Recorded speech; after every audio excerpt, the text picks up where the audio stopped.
and welcome everyone on my YouTube channel Enjoy Learning with Neelam. Today I am going to discuss the question answers of chapter Electric Currents and Circuits. So let us start. Let us begin with the fill in the blanks. First is the thin coiled wire that gives light when heated up is known as the filament of an electric bulb. Second is an electric device needs at least two terminals. Third is an electric bulb glows when a electric current flows through it. Fourth is the device that is used to break or make an electric circuit is called an electric switch. Fifth is the materials which easily let electricity flow through them are called conductors. 6. Electric current cannot pass through a sheet of plastic. This was all about the fill in the blanks. Now I am going to discuss the true and false. A dry cell stops working when the chemicals in it gets used up. एक dry cell काम करना बंद कर देता है जब उसके अंदर का केमिकल यूज़ हो जाता है. The statement is correct, so we put true. Second is electric current is taken to flow from the negative terminal of the electric cell to the positive terminal of the cell. The statement is not correct because the electricity flows from the positive terminal to the electric terminal. ये statement गलत है, इसलिए हम इसको false करेंगे. Third is we need to complete the relevant electric circuit to enable an electric device to work. हमें एक electric circuit को कंप्लीट करना होता है एक इलेक्ट्रिक डिवाइस के वर्क करने के लिए. ये स्टेटमेंट सही है तो हम रखेंगे true. Fourth is button cells are used in wrist watches. Button cells wrist watches में यूज़ होते हैं. ये स्टेटमेंट सही है, so we put true. Fifth is we can use a polyester thread in place of metal wires to complete an electrical circuit. Polyester thread insulators होते हैं, इसलिए उसे इलेक्ट्रिसिटी पास नहीं हो सकती, इसलिए मेटल वायर्स की जगह हम पॉलिस्टर थ्रेड को नहीं रख सकते. So this statement is wrong, so we put false. Now tick the correct option. The thin metal wire inside an electric bulb is known as filament. Answer होगा इसका filament. Second is when an electric current starts flowing in an electric bulb it starts emitting light because its filament gets heated up and then starts emitting light. जब भी electricity flow करती है एक bulb में तो उसका filament heat होने के बाद ग्लो करने लगता है, जिससे लाइट एमिट होती है. Third is the basic electric circuit needs to have a source of electric current, a few conducting wires as well as an electric switch. So this will complete the statement. Fourth is the electric bulb in the circuit shown here would glow when. आप इस circuit को ध्यान से देखिए, इसमें दो switch हैं और ये सर्किट कंप्लीट करने के लिए दोनों ही स्विचेस का ऑन पोजीशन में होना ज़रूरी है, इसलिए आपका आंसर होगा both switches 1 and 2 are in their on position. Fifth question. The relevant examples to each have been correctly tabulated only in table. कौन से टेबल में दोनों एग्जाम्पल्स सही हैं? आप जो ऑप्शन हमने टिक किया है उसको देखिए. Conductors gold and silver correct, and insulators bakelite and plastic, this is also correct, so we selected this option. Now let us discuss the question answers. First is state the function of the metallic strips used in a torch. इस question में आपको metallic strips के function को बताना है. The answer is the metallic strips used in a torch act as the connecting wires. जो metallic strips torch में used होते हैं वे connecting wire की तरह कार्य करते हैं. Second is the given diagram shows a dry cell with its different parts marked as 1, 2, 3, 4, 5. Which of them are the two terminals of the dry cell? यहाँ जो पार्ट्स मार्क किए गए हैं उनमें से कौन से सेल के टर्मिनल्स हैं वो आपको बताना है. So the answer is in the given diagram 1 is positive terminal and 5 is the negative terminal. Now question 3. Write the meaning of the term electric circuit. Electric circuit क्या है? The answer is an electric circuit is a closed and complete path in which an electric current can flow. Electric circuit एक ऐसा complete path है जिससे electric current flow कर सकता है. Fourth question is state the role of an electric switch in an electric circuit. आपको इसमें electric switch के रोल को बताना है इलेक्ट्रिक सर्किट में. The answer is an electric switch can break or make complete an electric circuit as per our requirement. Electric switch एक circuit को make या ब्रेक कर सकता है जैसी हमें ज़रूरत हो उसके अनुसार. Question 5. Tools like screwdrivers and pliers used by electricians have handles made up of or covered with plastic, rubber or wood. Why? जो टूल्स हैं जिसे इलेक्ट्रीशियंस यूज़ करते हैं जैसे कि स्क्रू ड्राइवर, प्लायर्स वगैरह, इनके हैंडल पे प्लास्टिक की कवरिंग होती है या वो प्लास्टिक या रबर के बने होते हैं. ऐसा क्यों है? So the answer is plastic, rubber or wood are insulators. Plastic, rubber या वुड इंसुलेटर्स हैं, अपने से इलेक्ट्रिसिटी को पास होने नहीं देते हैं.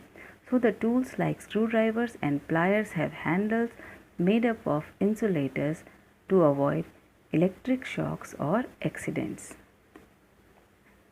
Question 6. Why should we always dry our hands before touching an electric appliance or a switch? हमें इलेक्ट्रिक अप्लायंस या स्विच को छूने से पहले अपने हाथों को क्यों सुखा लेना चाहिए? The answer is ordinary water is a good conductor of electricity, so we should dry our hands before touching an electrical appliance or a switch to avoid electric shock. Ordinary water electricity का एक good conductor है, इसलिए हमें कोई भी electrical appliance या switches को छूने से पहले अपने हैंड्स को ड्राई कर लेना चाहिए टू अवॉइड इलेक्ट्रिक शॉक्स, ताकि हमें इलेक्ट्रिक के शॉक्स ना लगें. Question E is write in brief the working of an electric torch. एक इलेक्ट्रिक टॉर्च के वर्किंग के बारे में बताना है. The answer is when we slide press the switch of an electric torch, the electricity starts flowing through the metallic strips which act as connecting wire to the bulb. जैसे ही हम switch on करते हैं torch को तो electric cell से electricity pass होने लगती है towards the bulb through the metallic strips. Metallic strips जो वायर की तरह काम करता है, उससे इलेक्ट्रिसिटी पास होकर बल्ब तक पहुंचती है. This flow of electric current heats up the filament of the bulb and the bulb lights up. ये जो इलेक्ट्रिसिटी फ़्लो करने लगती है, इससे बल्ब के अंदर का फिलामेंट हीट हो जाता है और बल्ब जलने लगता है. It lights up, starts emitting light.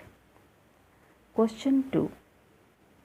A student while performing an experiment in the science laboratory connected an electric bulb to an electric cell through an electric switch. एक student जो कि एक्सपेरिमेंट कर रहा है laboratory में, वो electric bulb, electric cell और electric switch को कनेक्ट करता है. He notice that the bulb did not glow when the switch was set in on position. वो नोटिस करता है कि स्विच को ऑन करने के बाद भी उसका बल्ब नहीं जल रहा है. Mention any 2 reasons for this observation. इस तरह के ऑब्जर्वेशन के लिए 2 कारण आपको लिखने हैं. वैसे तो बहुत कारण हो सकते हैं, लेकिन 2 कारण पूछा गया है, इसलिए हम केवल 2 कारण लिखेंगे. Answer is this observation could be due to many reasons. First one is connections may be loose. हो सकता है कि जो उन्होंने इलेक्ट्रिक सर्किट बनाया उसके कनेक्शंस लूज हों. And second is the bulb may be fused. हो सकता है कि बल्ब फ्यूज हो, उसका फिलामेंट टूट गया हो. Question 3 is separate out the devices listed below into categories that usually work with one, either batteries or mains, second is batteries only, and third is mains only. And the devices are kettle, iron press, calculator, toaster, mobile phone, washing machines, radio, transistor, computer, microwave oven. So let us find the answer. The answer is batteries और mains. Batteries और mains से क्या क्या चल सकते हैं? Radio and transistor. आप इन्हें बैटरी से भी चला सकते हैं एंड मेंस से भी चला सकते हैं। Batteries only. The answer is calculator and mobile phone. Third is mains only. The answer is kettle, iron press, toaster, washing machine, microwave oven and computer. However, some laptops also work on batteries. Now fourth one is match the labels to the correct parts of the circuit given below.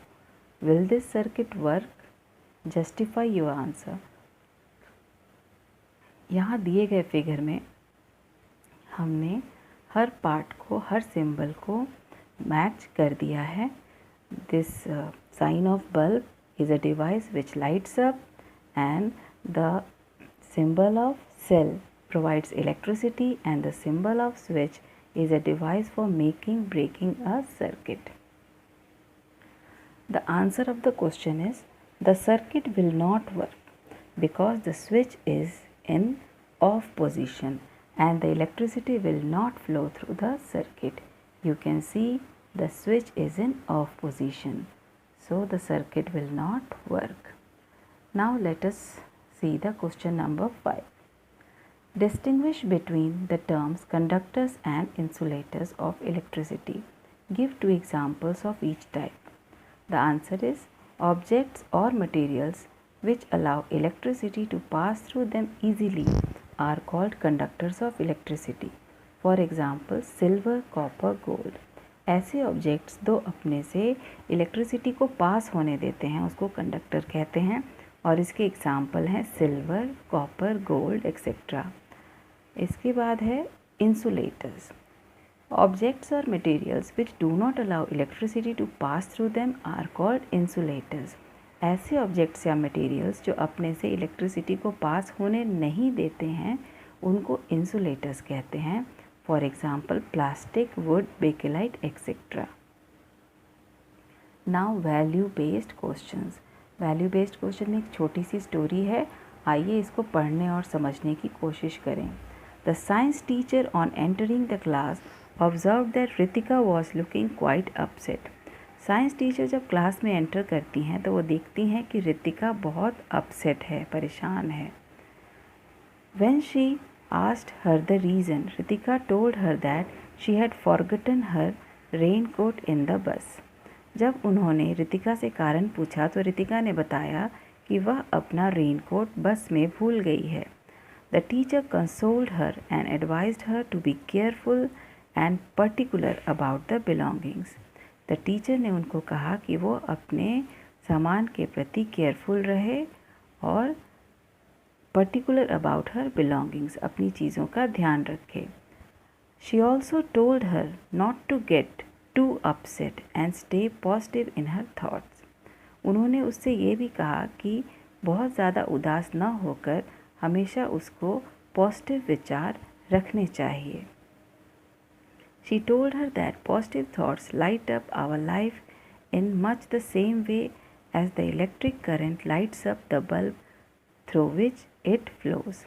उन्होंने बताया कि जिस प्रकार bulb जो है वो electric current के पास होने से बल्ब जलने लगता है, ठीक उसी प्रकार पॉजिटिव थॉट रहने से ज़िंदगी में रोशनी होती है, ज़िंदगी आपकी पॉजिटिविटी की ओर जाती है. Now question 1 is identify the values conveyed by the teacher to Ritika.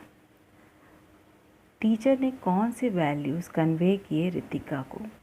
The answer is the values conveyed by the teacher to Ritika are carefulness, responsibility and positive attitude. The second question is how does an electric bulb light up when an electric current flows through it? The answer is when an electric current flows through an electric bulb, it heats up the filament and the bulb starts emitting light. This was all about your question answers. I hope you all have understood this. So, enjoy learning and have a happy day.